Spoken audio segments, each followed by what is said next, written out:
Thank you for joining us today for our Investing in Your Farm and Family Future. And this is the first part of a four-part series for farm families who are working on planning for the next generation.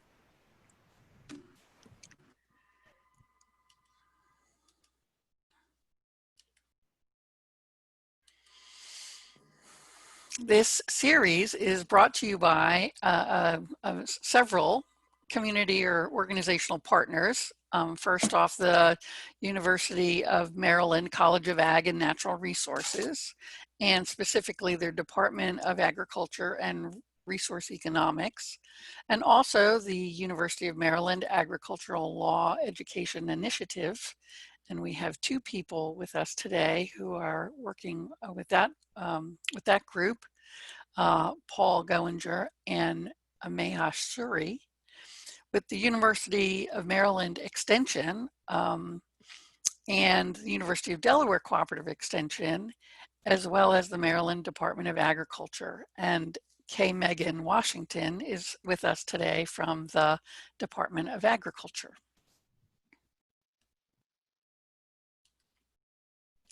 So our presenters today are myself, Maria Papitas, and I'm from the University of Delaware Cooperative Extension.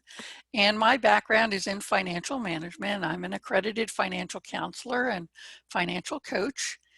And I've been working with Cooperative Extension for quite a few years with both farming audiences and non-farming audiences. And I'll let Jesse introduce himself.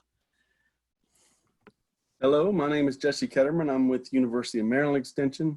I am a family and consumer science educator in the Western Cluster of Maryland, and I am also an accredited financial counselor. Thank you, Maria.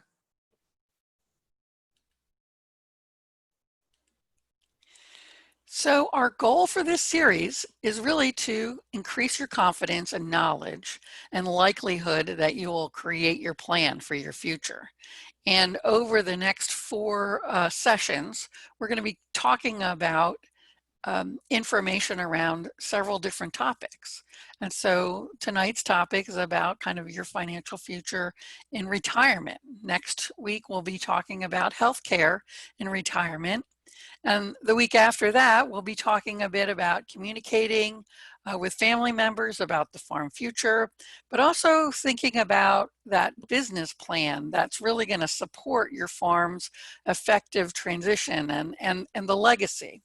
And then in the last part, we'll be focusing on succession and transition plans and some of the more, I'll just call them legal aspects of creating good and effective plans. So we're going to start today by really talking about what is succession planning. And it really is a process that helps you continue the business of farming through the generations. And one of the quotes that I wanted to share was, "The final test of greatness in a CEO or a chief executive officer is how well he chooses a successor and whether he can step up or step aside and let that successor run the company."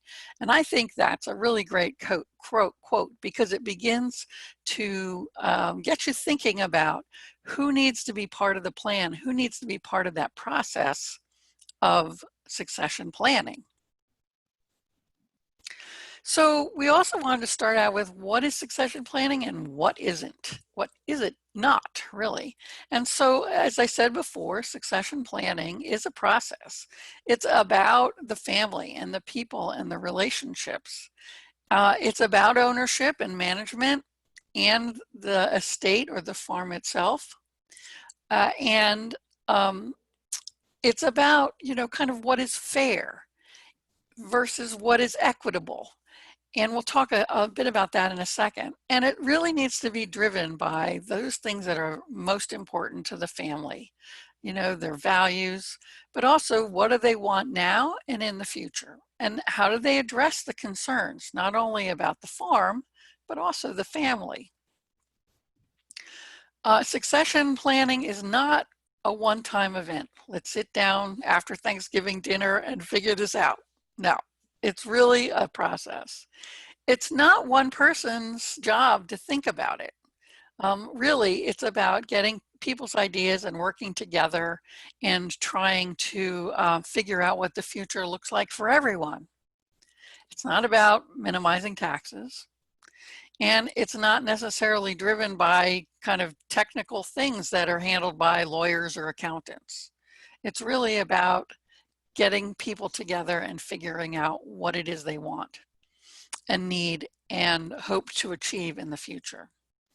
Now, you may notice I skipped the word about equity. Equity has to do with, everybody getting an equal share. Whereas fairness, which is what succession planning is about, is thinking about um, creating creating a space where everybody feels like they're heard, feels like things are fairly decided, meaning decided in a fair way, meaning what comes out of the process, a fair process, is also a fair outcome. And so that fair outcome may not be equal shares for everybody. A fair outcome may be those who are most interested in farming, for example, have the opportunity to do that. So that's just an example. And as we go through the next 4 weeks, we'll talk a little bit more about that, especially in the communication section. So one of the things that we shared with you in the email that came to you is a farm succession planning steps and checklist. And just very briefly, that checklist is several pages long and is an excellent tool for really helping you to begin to wrap your brain around what are those steps and what are some things I need to get in place in order to move a succession plan forward. And so there are things that have to happen before you even start working on a succession plan, like communicating with family members and others who are involved about figuring out what the goals and objectives are for that succession plan, who the successor or successors might be, and then really beginning to identify what are those compatible objectives and goals that you want for the farm and also for the farm family. And once you kind of have that straightened out, that's when you can begin to kind of dive right in and collect and analyze that information. It might be financial information, might be legal information, maybe healthcare information. It's where you're going to begin to generate options for the enterprise and also for the family, where you're going to begin to make those preliminary decisions, figuring out what the design's going to look like, developing, writing it down, reviewing, sharing, modifying, so that you begin to really, everyone's on the same page. And then of course, right, then you implement and monitor. So as I said, that checklist was something we emailed to you. I'm seeing that Paul also put it in the chat, and so you're more than welcome to download it there as well. So one of the key things too, from a succession plan perspective, is many people kind of get stuck on all the documents that really have to be filled out to make it happen. And those are really important. But I created this visual just to really see and show that the document part of it is just sort of that intersection, that each of these circles, right? Estate planning, retirement planning, the business planning, succession planning, all of those things have to be kind of created, thought through, understood, shared. And then once those kinds of things are thought about, you can begin to pull together the documents that help make that happen. Now, certainly some of those documents, like a business plan, for example, is something that you're going to have already, right? And you may have some retirement planning, or you may have a will created already. So now's the time, as you're thinking about succession planning, to really begin to build those out, expand them so that really are illustrative and support the future and the succession plan that you're trying to create with all those involved.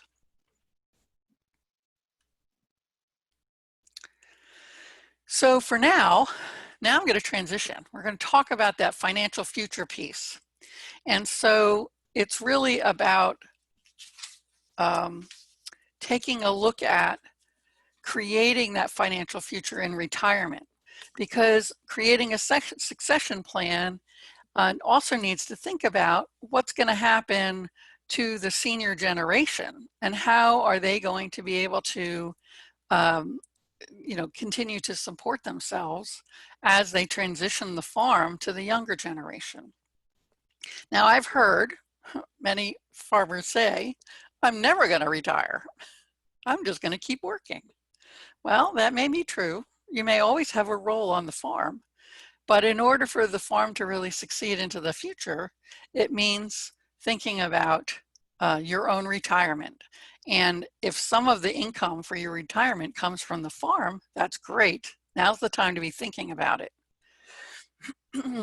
But to create a picture of your future, you really need to understand what your income and savings are needed. What kinds of income and savings are needed for your retirement. And so today we're going to talk a little bit about that. We're going to use a tool called the Ballpark Estimate Worksheet. We're going to talk a little bit about what some savings options might be and some ideas for some of you who may be a little bit behind in saving. So it's really important to begin to think about for yourself, that what's that picture of your retirement? And this is for yourself, for your spouse, and what is it that you want to be doing in retirement? So asking yourself questions like, where will you be living? How will you spend your time? Who's going to be around you? What are some of those leisure activities that you're going to pursue? Who will be running the farm? And, how do you envision the different stages of retirement? And you're going to ask me, what are stages of retirement?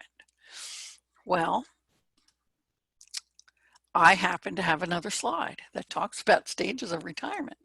And so when you think about retirement, right, you could be in retirement for almost 30 years, right? If we retire officially at 65 or 67, you may be around for another 30 years. And as you age during that 30-year time period, your abilities and needs and wants and desires may change. And so there has been some research that kind of suggests that there's this pre-retirement stage where we begin to think about what retirement looks like. There's that immediate right after retirement time frame when we're in this honeymoon and wow, this is great, I'm retired, and you kind of begin to rest and relax and maybe do some of those things that you were on the bucket list that you never had a chance to do. And then as we age and we might get maybe a little bit bored or stagnant, we may become a little disenchanted, maybe have to reorient ourselves to this change in our lives. And then, kind of go into this, what is the retirement routine, that kind of the way we spend our time as we age, right? And then at some point, I thought this was an interesting way to say it, a termination of retirement. I think that has to do with, end of life. But there are stages, and some of that has to do with our abilities and our capabilities, but also our finances. So ultimately, retirement takes money, right? There are going to be housing and utilities, costs. There's going to be health care costs, including the premiums and deductibles and co-pays. And you're going to tune in next week to hear a little bit about Medicare and some of those long-term care issues. But there's still going to be transportation and food and communication and clothing and leisure types of things. There's still going to be gifts and charitable contributions and insurance premiums. Many of the same things that we experience before we retire. How much we spend in each of these areas really depends on our situation, right? In some cases, as many people approach retirement, their mortgage payment goes down, or they've paid off their mortgage. And so that frees up money to be doing some other things. Maybe that's traveling, maybe it's those leisure activities. Maybe it's buying that new car. But one of the things that we know is, healthcare tends to go up as we get older. And so that may be an area in our expenses where we may not be spending as much now, but as we age, that amount goes up. How much we give in terms of charitable contributions or support our children, that may change as well because they've also aged. So the expense categories aren't going to change so much, but how much we spend in each of those expense categories may change pretty significantly.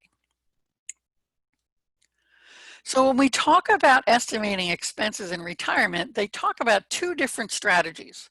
One is kind of using a financial calculator, which takes a percentage of your income. So it makes a determination. So if my income, for example, is $100,000 a year, and I just picked that because that's an easy number, and that financial calculator says, okay, well, we're going to assume that in retirement, you're only going to use 70% of that amount in retirement, well, then that means you'll be living on $70,000 a year, right? 70% times 100,000 gets you $70,000 a year. Or another way is actually crunching the numbers and looking at how much you're spending now and then beginning to estimate more exactly what your numbers may be in the future. And so that is also a worksheet that we sent you, estimating your monthly expenses in retirement. And that looks like this, right? So you'll see that there is expense categories on the left-hand side, sort of the current cost column in the middle, and then the idea is trying to estimate what those costs may be at retirement.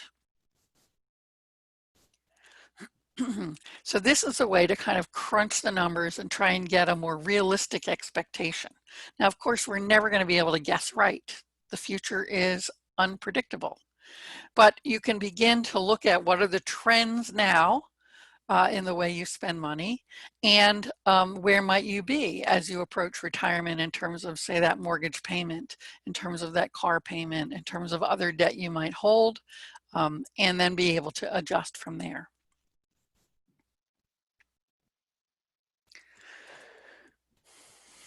So one of the questions then becomes, how big a nest egg do you need to create, right? And some of that has to do with your goals in retirement and that picture that you create for yourself. So it's really important to spend time, especially if you're married, and talking a little bit about what is it that you'd like to do individually and together. And so is that nest egg needing to be 70% of your income, or that 70 to 80, which tends to be the general recommendation of some financial planners?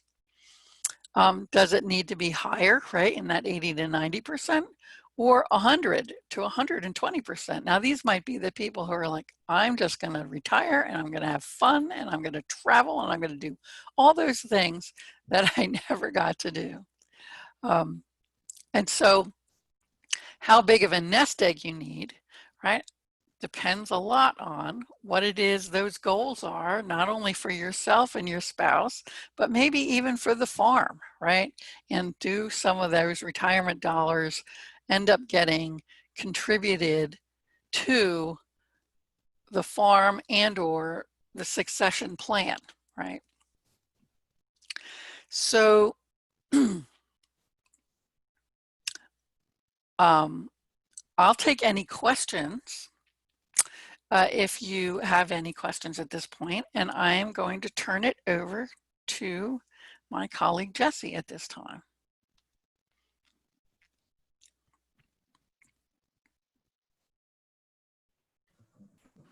There are no questions in the chat at the moment, Maria.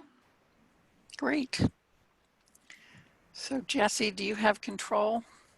I think I do. There we go. I do. That's good news. So what I'm going to be doing in this segment is walking you through the ballpark estimator, and that'll give you an idea of where you're at with your financial needs. And so in order to do that, there are some things that you're going to need to gather, some data, some numbers you're going to need to gather. And so you can see you're going to need to know an estimate of your Social Security benefits. You're going to need an estimate of your pension benefits or other retirement income that you have to expect. An estimate of income needed at retirement to cover your living and lifestyle expenses. Things such as your current retirement savings, the number of years until you retire, and then your projected life expectancy, because that's going to kind of determine how much money you're going to need. So to begin, if you need to kind of get an idea of what your Social Security income will be, you can go to socialsecurity.gov and open up an account, and that account will show you, based upon what you've put into the system so far, what your projected benefits will be. So you can go to that website that's on the screen there. The other thing, there are a lot of tools that are available on that website. So you can go to the www.ssa.gov/planner/calculators, and there's some tools there you can use. They also have a life expectancy calculator on there that's available as well. Now, you should have received in the information prior a worksheet called Ballpark Estimator, and if you get that out, you could follow along with me. If you don't, that's fine. I'm going to kind of walk you through it. The Ballpark Estimator is from the American Savings and Education Council, and the website there is www.choosetosave.org. One of the things that you need to remember as we go through this worksheet is it's not a one size fits all, right? Your situation is going to be a little different than someone else's, but this is going to give you a general idea. Now, also with this estimator, is the estimator is meant to be done for each person. So if you're a married couple, you would be looking at each individual completing this form. So, and like I said, this worksheet is available online. So there are some limitations to the worksheet. And so, and again, to create some of these calculations, it simplifies some issues. So when you talk about earnings assumption on savings, it assumes that you're going to realize a constant rate of return of 3% after inflation. And so depending upon, how the economy is growing or not growing, 3% may be a good number, maybe a bad number. So that's an assumption they have to make. The Social Security benefits are estimated, but you can use the actual figure for the worksheet. It allows you to choose your life expectancy, and then it does allow you to factor in early retirement, and it does make an assumption that wages will increase at the same rate as inflation. So those are a couple assumptions that the worksheet takes into consideration. Some of the other limitations, it does reflect today's dollars. So you do need to kind of recalculate things as your salary changes. We also have times in our life where our circumstances change, and so you may need to recalculate that. And then if you're less than 10 years from retirement, you may want to find some more precise calculations. Again, this is an estimator, so it's not going to be exact.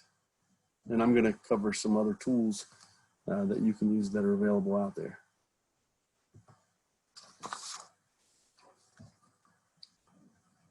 So I mentioned the website, choosetosave.org. You can see there, I know the print's kind of small, but there's a ballpark non-interactive PDF. That's what you could use. Some of the other things listed on there, there's some information, some planning tools by AARP. Edelman Financial Services, MetLife, Prudential, retireworkforce.com. So there are several other tools that are available. What we're focusing on today is the ballpark estimator.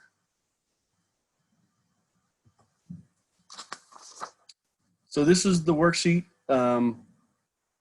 Like I said, it was sent to you in advance. So if you have it, we can kind of walk through it. If you don't, that's fine. We're going to kind of use a case study method. So we're going to use what we're going to call Marcia and Ben. You know, and we're going to go from there. And information you're going to need the total amount you need to save and an annual amount that you need to save. That's what we're going to figure out here.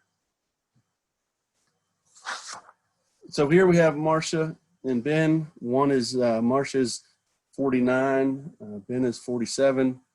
They have 2 kids in their teens. Marcia has some off-farm income and benefits. Ben makes $30,000 a year while Marcia makes $45,000 a year. So that makes their combined income $75,000. What they're anticipating is they're going to need 85% of their current income when they retire. They're planning to retire at age 65, and they're planning to live till around 87. And their current retirement savings will be $170,000. And so we're going to kind of figure out, you know, what they'll need to save a total of this much and how much will that be annually. So we're going to work through the worksheet on the next couple slides.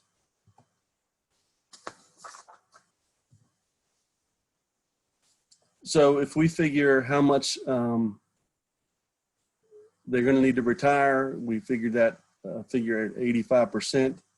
So that's going to give Marcia $38,250 and Ben $25,500. And again, that's based upon their income. So Marcia had an income of $45,000 and Ben had an income of $30,000.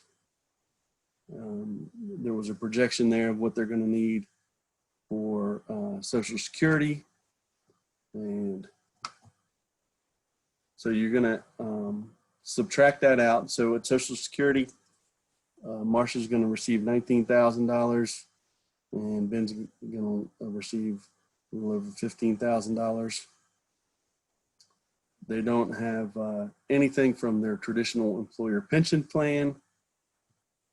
And once they do retire, they have an assumption that Marcia's going to bring in about $1,500 a year from an online business that she has. And Ben will bring in $1,200 from land leases. And so as you continue to work through that, you'll subtract those numbers out. There's no other income they're expecting.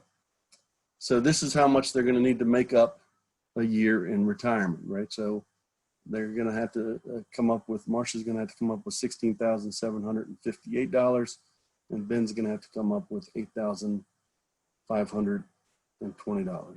And again, all I did to get that calculation was work it down through from one, taking one, subtracting out 2, and that's going to give you 3 there.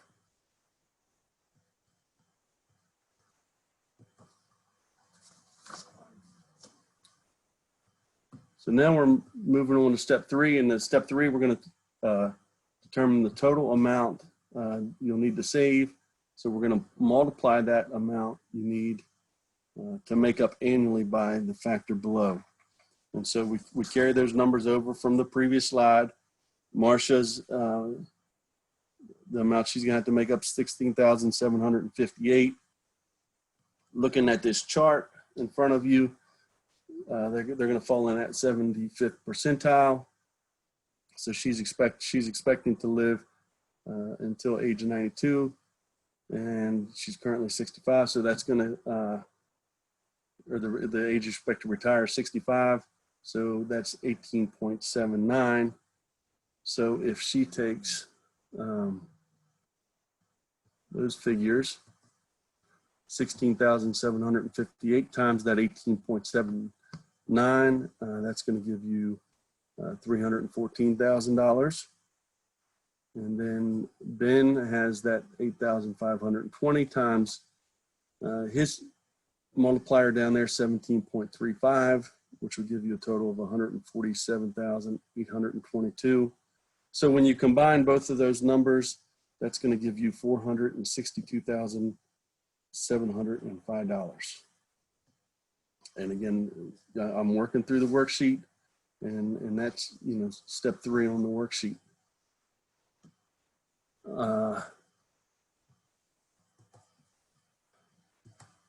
Now, if you expected to retire before age 75, there's a multiplier that you would use. In this case, we're not expecting to retire early, so we're not going to use that figure, but that's what you would use if you were going to do that. Again, this is step 4 on the worksheet.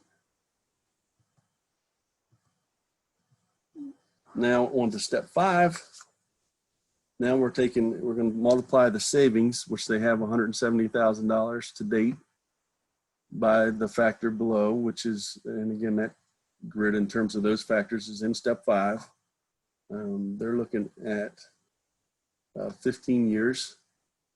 So their multiplier is going to be 1.6. And so the total amount they're going to need, the value of 170,000 in 15 years, is going to be, so we're taking that 462,705 from the prior page.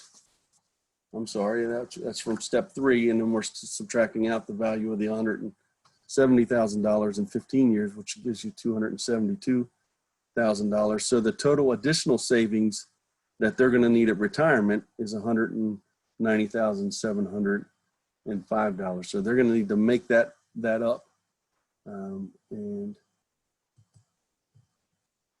the figure there is 190,705. So.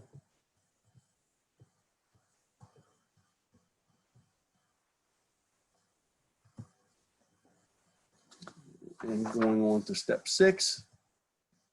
So to determine the additional annual amount they'll need to save, we multiply that total, the 190,705, by the factor that it gives you on the worksheet.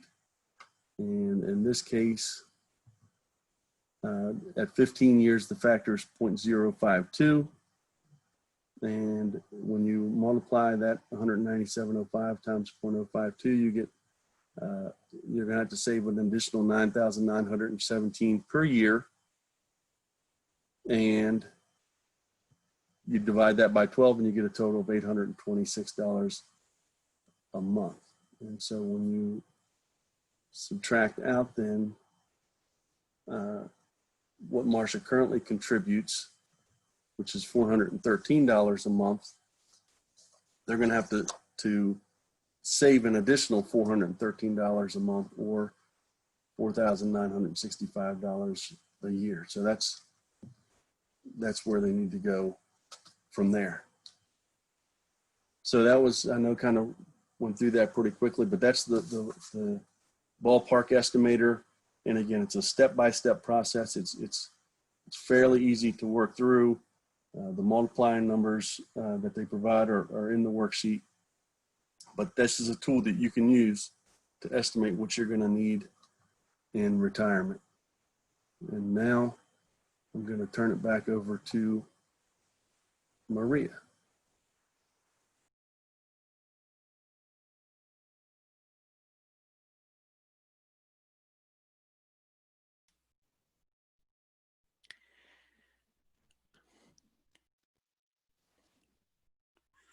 So why don't we just pause there for a second and just ask, are there any questions? George wrote a couple in the chat. He wondered why is it okay to use 85% of your total income now? And part of that, you know, maybe because income taxes may be lower because you may not be earning as much, or your mortgage might be paid off, or maybe the amount of money you were spending to put your kids through college is, you're finished with that. So there may be less expenses. Um, there may be less expenses, but you're right. It's individual, as Jesse said, because you may also be working on taking care of your aging parents, right? And so there may be added expenses because of that. And so you really have to look at the whole picture and determine whether or not um, that fixed amount or that percentage really, um, try to pick a percentage that's really going to reflect what your needs are. Is there a way to estimate medical? Because sometimes mortgage is replaced with increased medical costs as you age, and depending on what your retirement plans are, retirement could actually be more expensive if you had planned to travel or something like that. Right. So you're right, George. It's about sort of thinking about what you hope for your future, and beginning to put some dollar amounts on what you're thinking. For example, your example of leisure. What is it that you're going to be wanting to do, and how do I begin to estimate that and save for that? And actually, next week when we talk about healthcare in your senior years, we're going to be addressing some of those questions that you might have around healthcare costs and Medicare and whatnot. So again, it depends on your situation and in the case of health, your well-being, right? And how well you're taking care of yourself now, in the hopes that in the future you may not need as much uh, health care, right? So there are some guidelines that we can provide, but a lot of it is situational and personal. But good questions. Thank you. So I personally really like that ballpark estimator, because even though it can make you a little cross-eyed because you're playing with money and dollars and calculations, the calculations aren't that hard. It's really subtraction and a little bit of multiplying, but you can really try and figure it out. And what I also like about that is it gets you down to, what do I need to be saving each year, right, to be ready for my future? And many calculators that I've seen is like, oh, you need, you put your numbers in and then you get up like, I have to save $1.5 million by the time I retire. And that's not exactly true, right? They're not necessarily taking into account those sources of income that will be coming through Social Security or other sources that you may have. So that's one of the reasons why we use that retirement estimator, the ballpark estimator. So now I'm going to transition and talk a little bit about, now we know we need to save, right? And so where are some of the good places we can actually begin to park some of that money?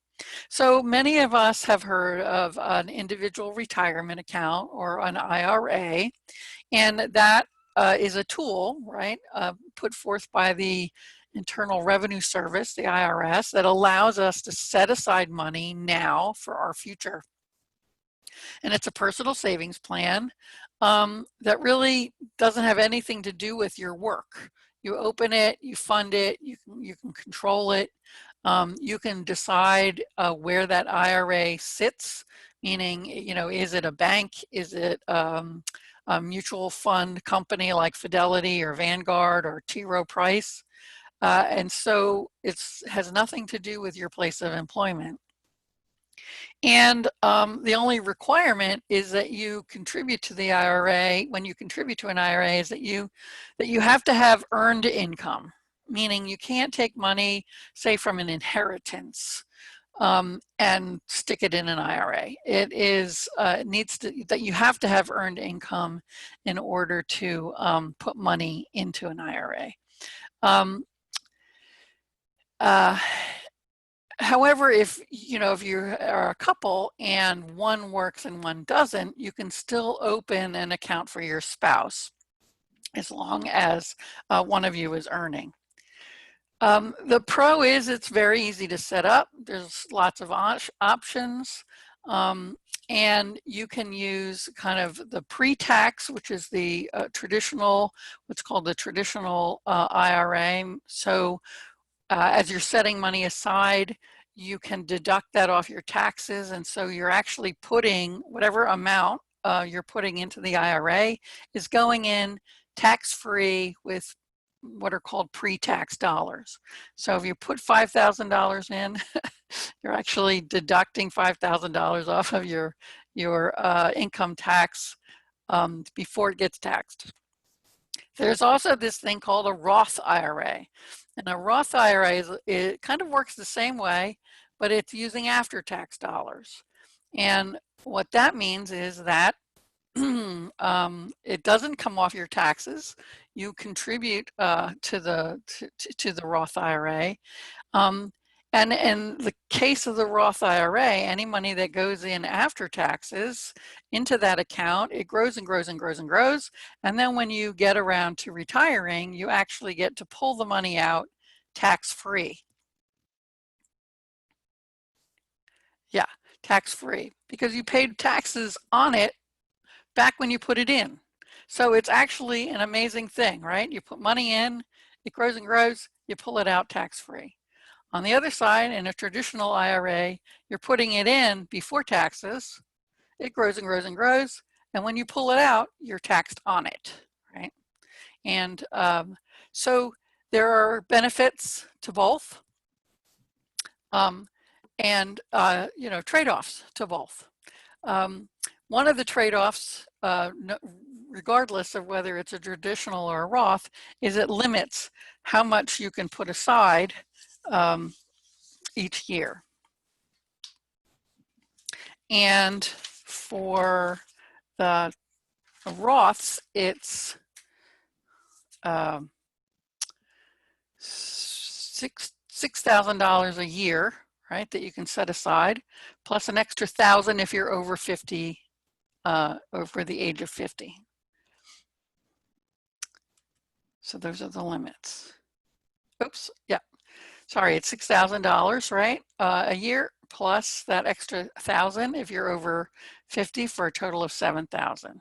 So as I said, in a traditional IRA, it uses pre-tax dollars, so it lowers your taxable income. For a Roth IRA, it's using after-tax dollars, but then all the accumulations are withdrawn tax-free at retirement.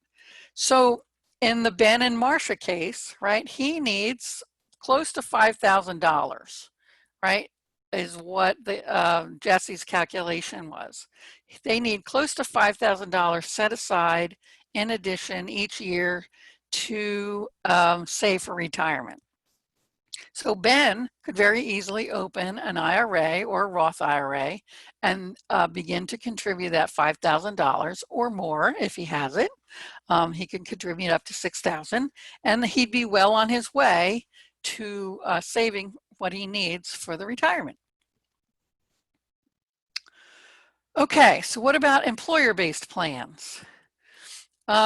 So for employer-based plans, so they call them 401ks or 403bs if you're working for a nonprofit organization.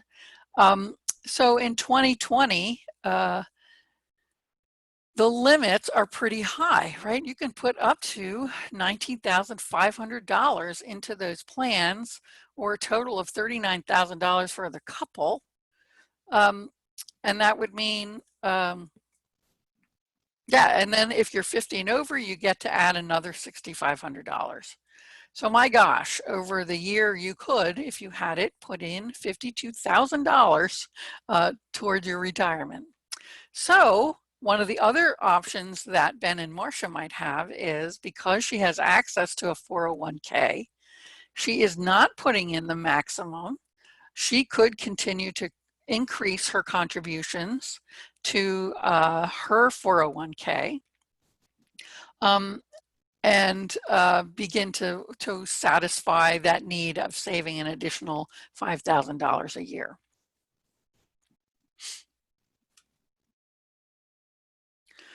So one of the things that's also available for small businesses. So now I'm kind of just going to jump to, okay, so what if Ben, as a small business, his farm being a small business, wants to open something different than an IRA? He could open a individual, what's called an individual 401k that that he could set up and set aside money for both himself and Marcia, and it would be, the limits would be similar to that $56,000 a year, as I mentioned in the previous slide. It's fairly flexible to set up, but it's probably the most costly to administer. There are some paperwork kinds of things that have to happen. There may be fees associated with setting up the actual investment account piece of this, because the investment company would be charging to manage the fees. And so it can be a little bit more costly to do. And but the big benefit is for those organizations or businesses that are bringing in a lot of money, they can be saving a lot of money, right? They can be setting that money aside.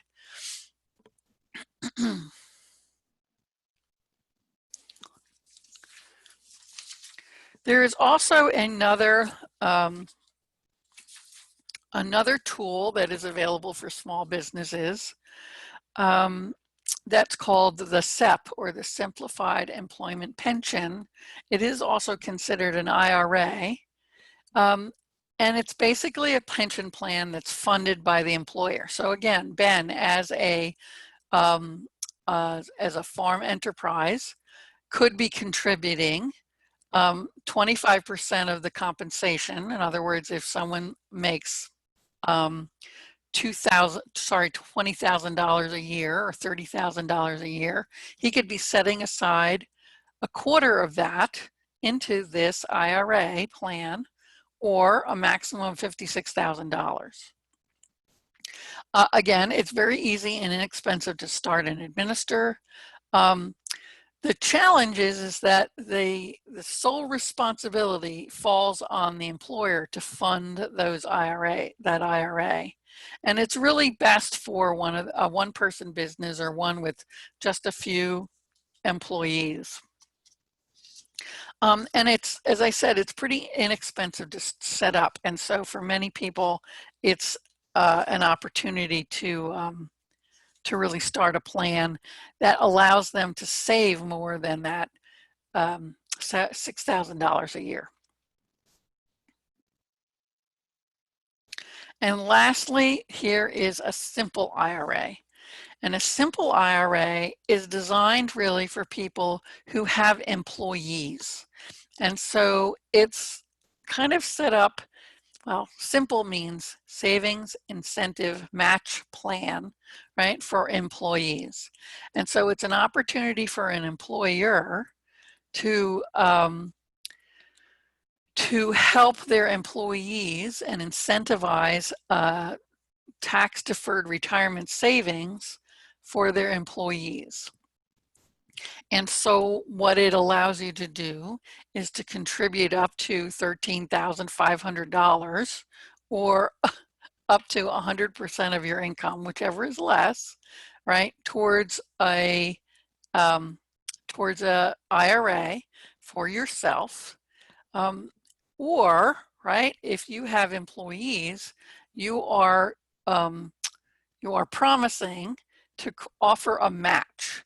And so that match then means that if you have employees, what you're going to be doing is you're going to say, well, employee, if you put some money away, then I'm going to contribute some money as well.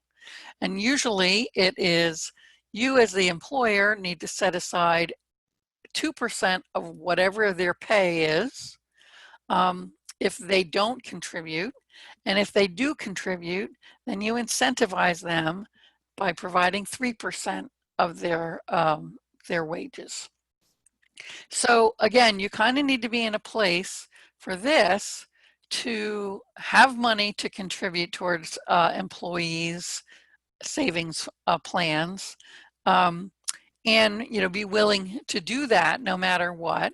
There is some paperwork that has to happen, but it's relatively simple to do, and support not only your own retirement savings, but also your employees. So it's good for small businesses. So of course, that was a lot of information, right? And I have to say the IRS has done a really nice job of helping, of providing information that can really help you sort out what might be best for you. And so I've included this URL here. And there is a publication called Choosing a Retirement Solution for Your Small Business. And there's the URL. But overall, the IRS has a lot of great information. The other great place to look is to talk with mutual fund companies like Fidelity, Vanguard, T. Rowe Price, and other organizations like that. They oftentimes have the ability to set up like those simple IRAs or those SEP IRAs or just a regular IRA, and help you make some choices about which mutual funds should you invest in order to help your savings grow. So with that, we'll take any questions, and I'm going to turn it over to Jesse. Thank you again, Maria. We'll give a couple minutes to see if there's any questions. You can type them in the chat box for us. No questions in the chat box at the moment, Maria, but I'll give it a couple. I would give it a couple of seconds just to see. People may be typing.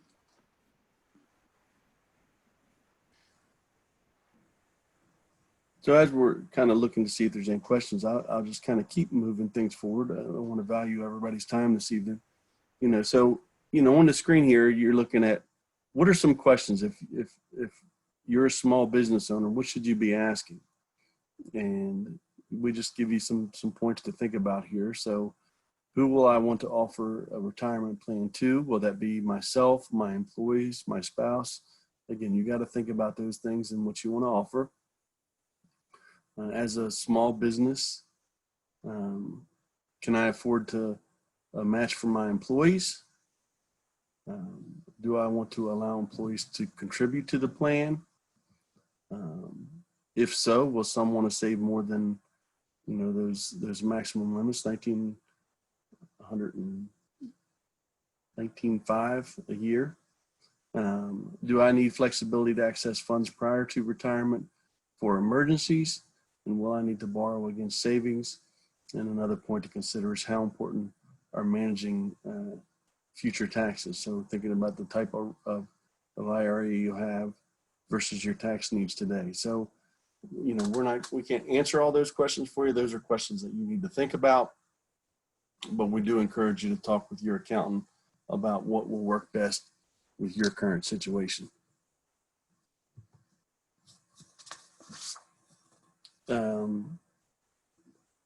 So asking questions about how you save using your business, and we just again recommend that you use someone that is a certified financial planner, so someone that is qualified to do so.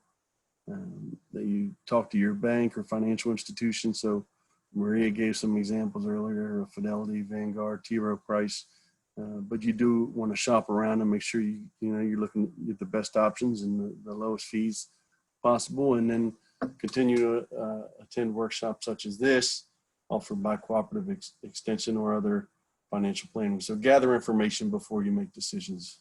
Essentially, we're suggesting you do. If you do need a financial advisor, you don't have one, or you're thinking about it, here are a couple questions that you might want to ask. Right? What is their educational background and what experience do they have?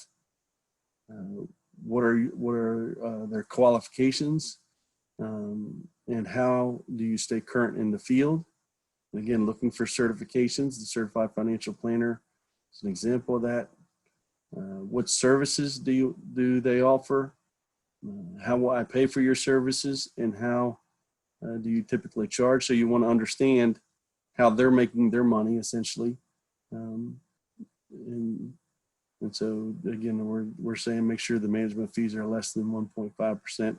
And there's different ways that stuff is structured, and so you want to make sure you compare there. And could anyone benefit from your recommendations? So essentially, are they selling a product and getting a commission off of that product? So you want to ask that questions. And then as you get all these questions, can I have that in writing? So you have something to fall back on should something go wrong there. Then we also listed that organization, the National Association of Personal Financial Advisors. You can search for advisors on that website as well. So some tips for retirement savers late to the game. You know, you do want to start immediately by building savings. So if you're behind, get it started. Make wealth accumulation a priority, not just for you, but for the next generation. So again, you know, what we learn is the sooner you start saving for retirement, the more you're going to accumulate over time, and the less you'll have to contribute over an amount of time. That catch up to someone that starts at 20 years old versus someone that's 35 is very significant. So the younger you start, the better. And then map out your stages of retirement and try to estimate expenses for each stage. So you do want to plan ahead and make sure that you have a good sound plan. Some other tips include how much you can save be as important as how much you save, or how you save can be as important as how much you save. So make sure your asset allocation is important, right? You do want to diversify your portfolio there. And so that's an important thing to consider, and you want to reduce your risk the older you get. So a less risky portfolio as you get older. Financial security and knowledge go hand in hand, so make sure you take time to learn about investing and managing money. And if you withdraw your retirement savings too early, you got to remember that you're going to lose principal and interest, and you may lose some of those tax benefits if you withdraw it before the designated retirement age. So where can you learn a little bit more about investing?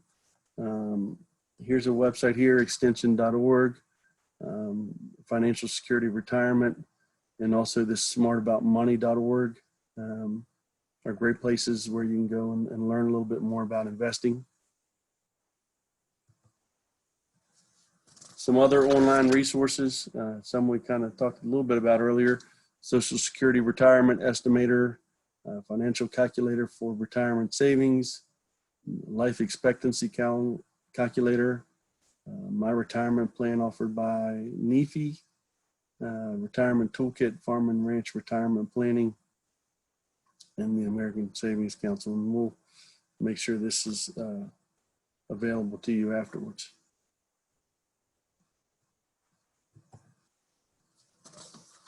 So in summary, to become retirement ready, you do want to use a tool such as the ballpark estimate worksheet. You do need to calculate and know what your net worth is. If you're late getting into the game, you do want to have some strategies around that, and make sure that you gather additional resources along the way. And so Marie and I are going to open it up to questions.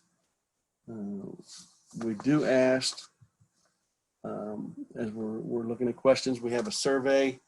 If you could go take the survey and fill that out for us, we would appreciate your feedback. And the survey is in the chat box there. And like I said, you're free to ask us any questions. We will be meeting again next week at this time, where we're going to talk about healthcare in your senior years.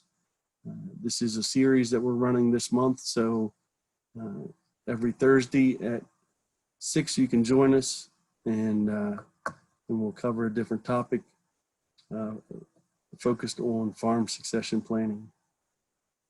But please take that survey. Again, you can click on the link in the chat box, and we're still open to questions that you may have.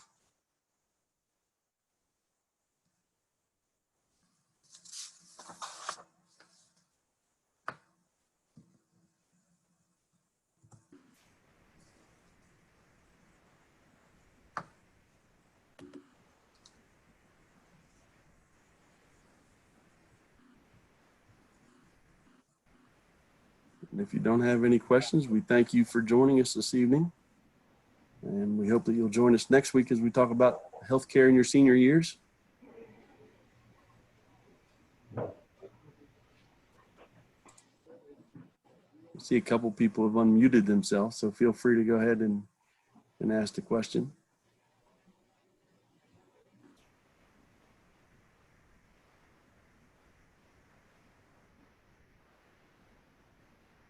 I'll ask the question since I'm a slow typer. If one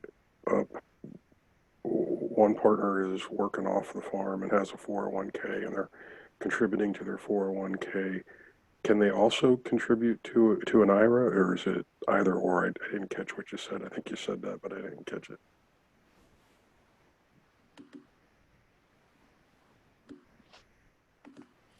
So some of it depends on how much they've contributed. There are sort of maximums that can be contributed towards your savings. So if someone is contributing to the max in their 401k, I don't believe that they can contribute to an IRA as well. Okay. But if they aren't, then you should be able to. Okay, thank you. And we have a question there. Will there be a discussion on the best ways to ensure succession, such as forming an LLC or other means of passing ownership to the next generation? Paul, I believe, is going to cover that. And will that be the fourth session, Paul? Do you recall? Yep. That'll be the fourth session. We'll talk about that, Victoria. In the future. Yeah, we sort of see these as this is Kay Megan. I know you can't see me at the moment. I have my video hidden, but we sort of see these workshops as building on top of each other. So each one builds on top of information that you got the previous week. So by the time we get to Paul in the fourth session, everybody will have enough information to make some of those choices and those decisions with as much information as possible.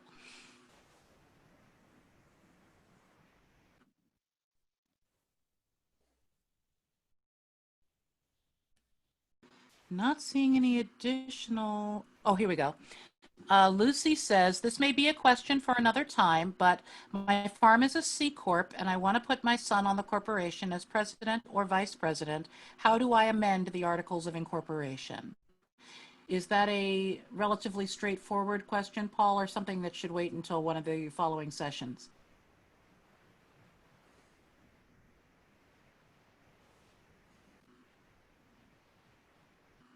As I say, we can talk about that one in one of the later sessions, or Lucy, I'll shoot you my email address and you can email me after this.